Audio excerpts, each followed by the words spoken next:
চরমনার জমিনে কালাবাড়ি ফজলুল করিম ঘুমাই রয়েছে। আপনারা মনে হয় নাম শুনছেন, আপনারা মনে হয় তারে নাম শুনছেন, অনেকে চিনতেও পারেন, হুজুর আমি দেখছি, অনেকে দেখতেও পারেন। বাবা নাম ছিল ফজলুল করিম। দেখছেন দেখছেন, কপাল ভালো বাবা। আল্লাহর কলি ফজলুল করিম রহমাতুল্লাহ আলাই। এই যে বাবা শরীয়তপুর জেলা আছে আমাদের ওদিকে, শরীয়তপুর জেলা বয়ান করা শেষ, হুজুর কেবলা আল্লাহ গাড়ির ভিতরে উঠা খাদেম খদমের বহন নিয়ে আল্লাহর ওলি চরমনার উদ্দেশ্যে রওনা করলো। আগে বাবা সর্বহারা পার্টি নামে একদল ডাকাত ছিল বাবা, সর্বহারা পার্টি। আল্লাহর ওলির গাড়ির সামনে দাঁড়াইয়া 22-23টা যুবক হাতের ভিতরে চাপাটি নিয়া আল্লাহর ওলির গাড়ির সামনে দাঁড়াই যা আছে হুজুর ভিতর থেকে বাইর করেন, মাহফিল করি হাত দিয়ে তোবা যা পাইছেন মুরিদেরা যাতেছে আমাদেরকে দিয়ে দেন, পকেট থেকে বাইর করেন। আল্লাহর ওলি ফজলুল করিম পিছনে ফিরে খাদেমেরা দিয়ে দাও, কষ্টে না থাকলে আসতো না। আল্লাহু আকবার না, ওরা যদি কষ্টে না পড়তো তাহলে আমার গাড়ির সামনে আসতো না। অবশ্যই ঘরের মধ্যে চাল নাই, ছেলে সন্তান না খাওয়া, অবশ্যই কষ্টে আছে। ওলির দিল কত নরম, সুবহানাল্লাহ। ওই ডাকাইত নিয়ে চিন্তায় বেরিয়ে গেছে, অবশ্যই কষ্টে আছে ওরা। ঘরের মধ্যে খানা নাই, মায়ে খাইতে পারে না, আব্বাই খাইতে মনে পারে না। ওখানে পিছনে যা আছে পকেটে প্রত্যেকের সব দিয়ে দাও, সব দিয়ে দাও। আল্লাহর ওলি ডাকাইতের দলের দিকে তাকাই গে, তোমাকে হেড কে বাবা এদিকে আসো। আল্লাহু আকবার না, বাবা তুমি এদিকে আসো। আল্লাহর ওলির নরম, সুবহানাল্লাহ, কোনো গরম নাই। আল্লাহু আকবার, কোনো বেয়াদবি নাই। নারায়ে তাকবীর। আল্লাহর ওলি ডাক দিয়েছে, বাবা তোমাদের মধ্যে হেড কে, নেতা কে?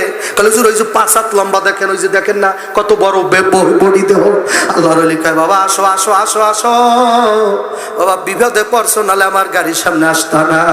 ঢাকাই দেখা হুজুর আপনি কে? কয় আমি চরমনার গোলাম ফজলুল করিম, আমি কালা। আল্লাহু আকবার। ফজলুল করিম রহমাতুল্লাহ আলাইহি। ডাকাইতের লোকটা ডাক দেখ, হুজুর দিয়া দেন যা আছে। আল্লাহর ওলি ডাক দেখা, বাবা তোমাদের নাম কি? কলে শোনেন নাই আমরা সর্বহারা পাঠি। আল্লাহর ওলি ফজলুল করিম আল্লাহু আকবার। ডাকাইতের হাতটা খপত করে ধরিয়া বলছে, হাতটা ধরিয়া কা বাবা সর্বহারা হইলে কোনো অসুবিধা নাই, ঈমান হারা হইয়া কবরে যাইও না। সর্বহারা হইলে অসুবিধা নাই, সারিয়া কান্দির মানুষ। ঈমান হারাইয়া কবরে যাস না বাবা, সইতে পারবি না। যখন আল্লাহর ওলি ডাকাইতের মেন লোকটার হাত ধরে কইছে, বাবা সর্ব হারাইলে কোনো ক্ষতি নাই, ঈমান হারাইলে ঝামেলা আছে, কবরে যাইয়া শান্তি পাবি না। ওই ডাকাত কয়, যখন আমার হাত ধরলো আমার ভিতরে কম্পন পয়দা হইয়া গেল, আমার শরীরটা দেখি থর থর থর থর থর থর খোদাই পাইছে। আল্লাহু আকবার না, ওই যে হেদায়েত হইবে না নাই থাকবে। আমার শরীরটা দেখি তর তর তর তর তর তর তর তর তর করিয়া কাঁপে, হাতের থেকে রান্দা সেনা পড়িয়া গেল। আল্লাহর ওলির হাত ধরে একটা চুমা দিয়া কইলাম, হুজুর আমিও যাব সর্বনা, আপনি আমার নিয়ে যান, আমি আপনার সাথে সর্বনায় যাব। হুজুর আর ডাকাতি করবো না। সাথে যেই 22-23 ছিল তারা বলে, ওস্তাদ আপনি যদি সর্বনায় যান আমাগো কেন রাইখা যান, আমাগো সাথে নিয়ে চলেন। হেদায়েতের মালিক আমার মাওলা, আমাগো নিয়ে চলেন।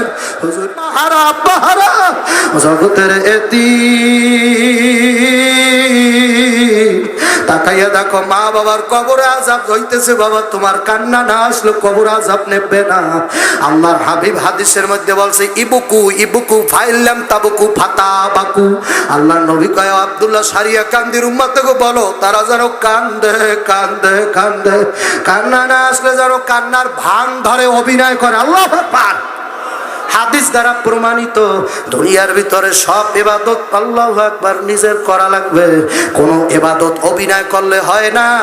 একটা ইবাদত অভিনয় করা যায়, যেটার নাম কান্না। আল্লাহর হাবিব কয়, যদি কান্না না আসে কান্নার অভিনয় করো, কান্নার ভান ধরো। এক পোড়া পানি যদি নাকে টাকায় কোনো মতে আনতে পারো, মান বাকা মিন খশিয়াতিল্লাহি হারামাল্লাহু তিলকা আইনা আলান্নার। এক পোড়া চোখের পানি যদি গড়াই আজকে ময়দানে ভালো হয়ে যাইতে পারো, মাটিটারে সাক্ষী বানাইতে পারো, আমি বলিয়া দিলাম তোর জন্য জাহান্নামের আগুন হারাম হইয়া যাবে। নবী বলছে মাম বাকা মিন খাশিয়াতিল্লাহি হারামাল্লাহু তিলকাল আইনা আলান নার। ও পর্দালের মা, আল্লাহর হাবিব সাল্লাল্লাহু আলাইহি ওয়াসাল্লাম মেরাজের রাতে যখন মেরাজে গেছে, মেরাজ থেকে আয়েশা বলছে ও মহিলারা বেশি বেশি কান্না করো, মহিলারা যদি বাঁচতে চাও বেশি বেশি কান্না করো আর দান সদকা করো, স্বামীর খেদমত করো। আমি নবী দেখে আসছি জাহান্নামে বেশিরভাগ মহিলারা পড়তে আছে, আল্লাহ বেশিরভাগ মহিলাদেরকে জাহান্নামের ভিতরে পড়ে। বিশ্বাসীরা যারা বিশ্বাস করো কোরআন, যারা বিশ্বাস করো নবীরে, তারা আমার বয়ানেরও বিশ্বাস করো। বাবা আমার দিকে তাকাইয়া চোখের পানি ছাইরা দাও। আল্লাহর বান্দারা তারপরও নবীরে আমার মানলো, আমার নবীর রক্তে এখনো তায়েবের জমিনটা লাল হয়ে গেছে। বাবা কোন খাঁটি আশেক যদি ওই মাটির দিকে তাকায়, এখনো পর্যন্ত পবিত্র রক্ত মোবারকের ঘেরানো নবীর রক্ত শুকায়। আল্লাহ আল্লাহ তাকাই দেখেন কারা হালাল খানা খায়, তাদের চোখে বানিয়ে বলছে আল্লাহ। আর যারা হারাম খাইতে খাইতে দেল পাথর হয়ে গেছে, এখন আর কান্না আসে না। অথচ আল্লাহ কোরআনে বলতেছে ফালিয়াদহাকু কালিলা ওয়ালিয়াবকু কাসীরা, কম কম হাসো বেশি বেশি কান্দো। ও বান্দা বেশি বেশি গুনার কথা মনে করে কান্দো, ময়দানে বইয়া মনে করো আমার মতো পাপী আর কেউ নাই, কেউ নাই, আমার মতো গুনাহগার আর কেউ নাই। ওই কান্দে চাইদার না, ওই কান্দে তোর চোখে মানি নাই, তোর চোখটা পাথর হইয়া গেছে, তুই কানতে পারবি না। ওই তাকাই দেখ কান্দে যাদের যাদেরকে আল্লাহ কবুল করছে তাদের চোখ বেয়ে বেয়ে পানি পড়তে। তুই তো মায়ের সাথে বেয়াদবি করছো, তোর চোখে পানি আসবে না, তোর হাত দিয়া মায়েরে মারছো। আল্লাহ তুই কানতে পারবি না, তোর ধ্বংস হওয়া লাগবে, এছাড়া কোন উপায় নাই। বিশরে হাফি রহমাতুল্লাহ আলাই বিসমিল্লাহির রহমানির আল্লাহু আকবার। ওই আরবি লেখাটা লইয়া আল্লাহ ঘরের ভিতরে যাইয়া ভালো কইরা মুইসা আদব কাকে বলে, ভক্তি কাকে বলে, বিশ্বাস কাকে বলে, কাগজটারে মুছতে আছে আর কইতে আছে এইটা আমার মাওলার কালাম, এইটা আমার মাওলার কালাম, আমি পড়া জানি না, এইটা আমার আল্লাহর কোরআন, আমি পড়া জানি না। এইটার নাম ভক্তি। মেয়া তুমি তো গরিব হইছো, সহজ সরল মানুষ হইছো, কিন্তু ভক্তিটা হারাই ফেলাইছো। আগের মতো আর তোমার দিলে ভক্তি নাই, এই জন্য তুমি কিছুই পাইতেছো না। আল্লাহ ওই কালামটা কই, ওই আয়াতটুকুর এইভাবে মুছতে আছে আর কইতেছে এইটা আমার মাওলার কালাম। সুবহানাল্লাহ কও না, এইটা আমার মাওলার কালাম, আমি মূর্খ পড়া জানি না। এইটা আমার মাওলার কালাম, আমি পড়া জানি না। এইটা আমার মাওলার কালাম, আমি পড়া জানি না, আমি পড়া জানি না। ভালো করিয়া গোলাপ জলের পানি দিয়া ধৌত করিয়া ভালো একটা সুন্দর মর্মর সুন্দর একটা আল্লাহু আকবার রেশমি কাগজের ভিতরে কাপড়ের মধ্যে নিয়া আয়াতটুকুরে এইভাবে আটকাইয়া ওই আয়াতের মধ্যে লেখা ছিল বিসমিল্লাহির বলো বলো বলো, সব সময় বলো বিসমিল্লাহির রহমানির রহিম। ও মহিলারা সব কাজে বলো বিসমিল্লাহির রহমানির রহিম। হাতের ভিতরে বাবা কাগজের ভিতরে বিসমিল্লাহ শরীফ লেখা, পবিত্র পানি দিয়া ধৌত করার পরে বাজান সুন্দর কাপড়ের ভিতরে আটকাইয়া ভালো করিয়া একটা আল্লাহু আকবার বক্সের ভিতরে আটকাইয়া রাইখা দিল। আল্লাহর বান্দা বিশ্রাপি মারা গেল, সুবহানাল্লাহ কান্না মতখর বিশ্রাপি মারা গেল, মরিয়া গেল। ওদিকে বিশ্রাপিরে কেউ জানাজা দেবেন, এলাকার হুজুরেরা এক হইছে, জীবনে মসজিদে যায় নাই, নামাজ পড়ে যে যুবক ভাই আইতেছে, আল্লাহু আকবার না, নারায়ে তাকবীর। কপাল পোড়া যারা তারা আসবে না, যারা কপাল খুলছে তারা আসবে, নারায়ে তাকবীর। বিশ্রাপি রাহমাতুল্লাহ আলাইহি কাগজটার ভিতরে লইয়া আটকাইয়া রাইখা ঘরের ভিতরে বিশ্রাপি মারা গেছে। এখন আল্লাহ হুজুরেরা বৈঠক বসছে, কেউ যেন জানা যায় না যাইতে পারে, নামাজ পড়ে নাই, জীবনে রোজা থাকে নাই, দুনিয়ায় কোনোদিন আল্লাহওয়ালা আলেমের সাথে আর কোনোদিন মহব্বত ছিল না। ও এত বড় একটা কাট্টা খারাপ মানুষ, মদ গাঁজা খাইছে, মহিলা প্যান্ডেলের মধ্যে ঘুমাইয়া থাকতো, ওরে জানাজা দেওয়া যাবে না। ওই জমানায় একজন আল্লাহর ওলি ছিল, আল্লাহর একজন কুতুব ওই এলাকায় ছিল। আবার মাওলায় রাইতে স্বপ্নে দেখায়, ও কুতুব উযু করিয়া রেডি হইয়া যাও, আমার বিশুরের জানাজা দাও। আল্লাহু আকবার। আবার বিশুরের তুমি জানাজা দাও। ধরেন ধরেন উদাহরণ নেন, মনে করেন আল্লাহু আকবার, মনে করেন আপনাদের বগুড়ার 8 নাম্বার হুজুর না কয় নাম্বার, ওই হুজুরেরই স্বপ্নে দেখাইলো যাও সারিয়া কান্দি যাও, তোমারে টাকা দিয়া নেলেও যাও না, তোমারে পাওয়া বড় কঠিন, তোমারে কেউ পায় না। আল্লাহ নিজে বলতেছে 8 নাম্বার হুজুর তাড়াতাড়ি সারিয়া কান্দি যাও, আমার ওই মূর্খ লোকটা ভাঙ্গা ঘরে থাকে, ওরে বড় আমার পছন্দ, ওরে আমি মাওলায় ভালোবাসি, তুমি যাও আল্লাহু আকবার, তারে তুমি নিজে জানাজা দেবা। বলো বাবা 8 নাম্বার হুজুর কি থাকতে পারবি নি? গোলামের মতো দৌড়ে আসতে হবে, গোলাম, একটা গোলাম যেরকম পাগল হইয়া মাওলার হুকুমের তারা এমন মানে গোলামের মতো তারা আসবে বাবা, আইসা তোমার ভাঙ্গা ঘরে জানাজা দেবে।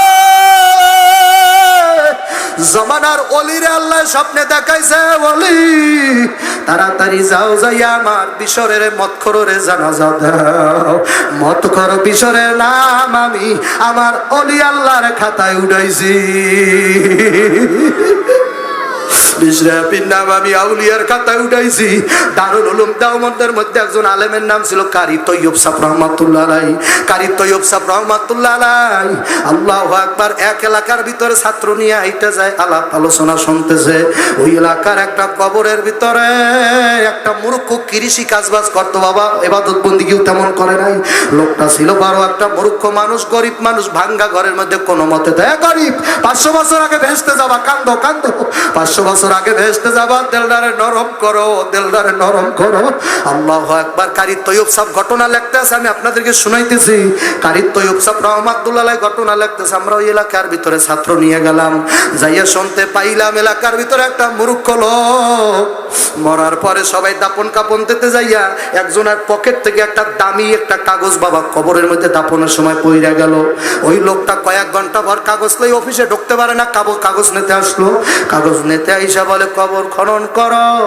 এলাকার লোকেরা কয় দাপন দেওয়া মানুষ কেমনে খনন করবো, আলেমদের কাছে যাও। আলেম ওলামারা জামিল থেকে ফতুয়া দিয়ে দেশে যাও, জরুরি যদি কাগজ হয় খনন করিয়া তারপর কাগজ নিয়ে যাও। আল্লাহর বান্দারে বাবা কারি তৈয়ব সব ঘটনা লাগছে। যখন নাকি ওই ব্যক্তি কবরটা খনন করলো, তাকাইয়া দেখে কবরের মধ্যে ফুলের বিছানা, জান্নাতের ঘেরা। ওই কৃষক লোকটা গরিব লোকটা জান্নাতের পোশাক পরিহিত বাবা, কাপড়ের কাপুন গায়ে নাই, কি নূরের চেহারা বাবা। এই জন্য আর একটা হাদিস বলি আপনার বিশ্বাস হওয়ার জন্য, আল কবরু রাউজাতুম মিন রিয়াজিল জান্নাহ আও হুফরাতুম মিন হুফারাইন নার। আল্লাহর হাবিব বলছে কারো কবর জান্নাতের বাগান হইয়া যাইবে, কারো কবরটা একটা জাহান্নামের গর্ত হয়ে যাবে। আল্লাহ আপনি আমার এই জান্নাতের নিয়ে নিয়েন, আল্লাহ জাহান্নাম আমার জন্য হারাম করিয়া দেন, কারণ এই মাঠে সবাই রাগে আমি কাঁদছি। আল্লাহ আমার চোখে বাণী সবাই রাগে আসছে রে খোদা, আমার সাথে যাই ভাইরা কান্দে, তুমি তাকাইয়া দেখো। আমি মুসাফির দোয়া কইরা গেলাম, ওই ভাইদের জন্য জান্নাত তুমি হারাম কইরা দাও। আল্লাহর বান্দা যখন নাকি ওই কাটানার জন্য কবর খনন করছে, তাকাই দেখে বেহেশতের বাগান। আল্লাহ কারি তৈয়ব সাহেব রহমাতুল্লাহ এই ঘটনা শোনার সাথে সাথে উনি নিজে সরজমিনে আল্লাহ দেখার জন্য গেল ছাত্রদের কাফেলা নিয়ে। দারুল উলুম দেওবন্দ থেকে ছাত্র কাফেলা নিয়ে কারি তৈয়ব রহমাতুল্লাহ ওই এলাকায় যাইয়া কয় এই লোকটা কি আমল করছে, আমরা আলেম হইয়াও তো বেহেশতের গ্যারান্টি কইতে পারি না। এই লোকটা কি আমল করছে, চলো তার ঘরের মধ্যে যাব। ঘরের মধ্যে যাইয়া চাইয়া দেখে কোনো কেউ নাই, ঘরে একটা বয়স্ক মেয়ে আছে বিবাহিত যোগ্য। ওই মেয়েটার ডাক দেখা, মা তোর বাবার কবরে যে আল্লাহ জান্নাতের বিছানা দিয়েছে, তোর বাবাই কি ইবাদত করছে? কলে হুজুর আমি জানি না, কিন্তু হুজুর আমি জানি ফজরের নামাজের পরে আব্বাই ওই তাকের উপরে একটা কি জানি আছে, ওইটা আব্বাই বাইর করিয়া দুইটা সুমা দিত। সুমা দেওয়ার পরে যাই নামাজের মধ্যে বৈশা কইতো এইটা তোমার কালাম, আমি পড়া জানি না, এইটা তোমার এইটা তোমার কালাম, আমি পড়া জানি না। এসকো মহব্বতও নাই, সব গেছে তোর অন্তর থেকে। তোর অন্তরটা কি কাফের হই, কাকারটা কাফের হইয়া গেছো, পাথর হয়ে গেল। তোর মধ্যে এসকো নাই, মহব্বত নাই, ভাবও নাই, কিছু নাই, চোখে পানিও নাই। মা মারা গেল, বাবা মারা গেল, দাদা গেল, দাদি গেল, তারপরও তুই কান্দ না, তুই পাথর হইয়া গেছো। মনে রাখিস, বান্দা মহিলার গর্ভে যেমন বাচ্চা হবে না, জাহান্নামীও কাঁদতে পারবে না। তুই বান্দা মহিলার মতো হয়ে গেছে, তুই জাহান্নামী, তোর নাম উইটা গেছে। আল্লাহর বান্দা কারি তৈয়ব সব কয় বাবা মাগো ওই কিতাবটা কই কই দেখবো কিতাবটা কি কিতাব। তাকের মধ্যে হাত দিয়া দেখে আমার মাওলার কালা। যেই জায়গায় কারি তৈয়ব সব হাত বুলাইছে কালা কালা দাগ পড়িয়ে গেছে বাবা। তাহলে কতবার হাত বুলাইলে বাবা ওই জায়গায় কালা দাগ পড়তে পারে, হাতের দাগ পড়িয়ে গেছে। আল্লাহ কারি তৈয়ব সব কোরআন শরীফের প্রত্যেকটা পাতলটাই দেখে এমন কোন সূরা নাই যার মধ্যে হাত টানে নাই। ওই হাত টানতে আর কইতো খোদা তোমার কালাম আমি পড়া জানি।